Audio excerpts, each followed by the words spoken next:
এ ধরনের ধারাবাহিক অনুপাতের অঙ্কগুলো কয়েক সেকেন্ডেই সমাধান করা যায়। টেকনিকটা হচ্ছে প্রথমে আমরা এই তিনটা সোজা গুণ করে দিব, 3 × 5 = 15, 15 × 30। এটা হবে অনুপাতের প্রথম রাশি। এরপরে এভাবে গুণ করতে হবে, 2 আর 5 গুণ করলে 10, 4 × 10 = 40। এটা হবে দ্বিতীয় রাশি। তারপর এভাবে গুণ করতে হবে, 4 × 6 = 24, 24 × 48। এটা হবে তৃতীয় রাশি। আর সর্বশেষ রাশিটা হবে এরকম, 3 × 6 = 18, 4 × 18 = 72। তাহলে এটা হবে চতুর্থ রাশি।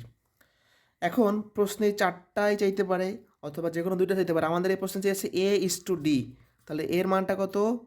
30 আর ডি কত? 72। এবার আমরা কাটাকাটি করতে পারি।